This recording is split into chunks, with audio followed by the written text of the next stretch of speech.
Good evening. Well, it never ceases to amaze me how some of the top billionaires in our country never cease of blaming the average person in America for our huge budget deficit. So after last week, last week we had Phil Gramm calling us a nation of whiners, and now there is another person on the scene by the name of Peter Peterson, another fat cat billionaire who is coming out on the talk show circuit again. So let me read you a little bit about him. Billionaire investment banker Peter Peterson, and this is from an article which appeared on Truth Out by Dean Baker. Billionaire investment banker Peter Peterson is on a warpath.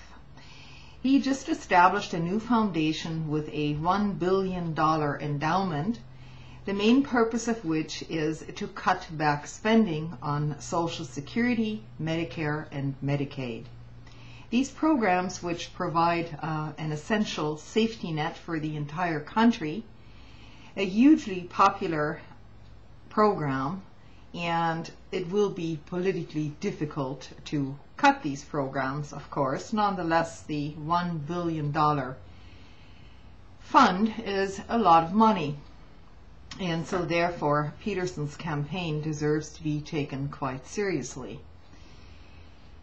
Peterson has a long record of being a foe of these programs. He first rose to national prominence as a Commerce Secretary in the Nixon administration. He then returned to the private sector and became a partner in the Blackstone Group, a very successful private equity fund. Mr. Peterson is fond of telling his audiences that he doesn't need his Social Security. Of course, as a manager in a private equity fund, Mr. Peterson was allowed to take advantage of the fund manager tax subsidy, a provision of the tax code that allows some of the richest people in the country to pay much lower tax rates than ordinary workers. With his enormous wealth, Mr. Peterson was probably given more than 1,000 times as much money through his tax subsidy as the typical worker can expect to see on her or his Social Security.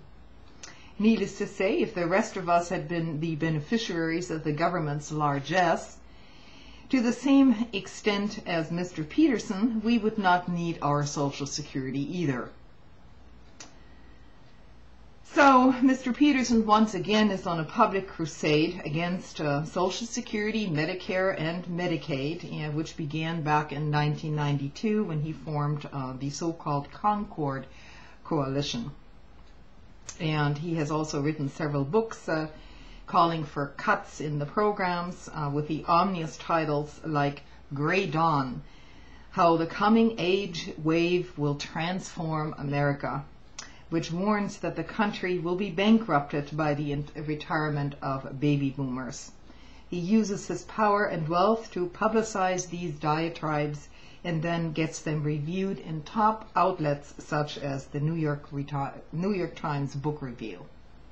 So, in other words, he's blaming us for the budget deficits because we have social safety net programs here, but makes no mention that we're also the very people now being asked to bail out the big banks, the Fannie Mae and Freddie Mac, which is run by bankers who bankrupted these programs essentially and made bad investments, and we're supposed to bail them out.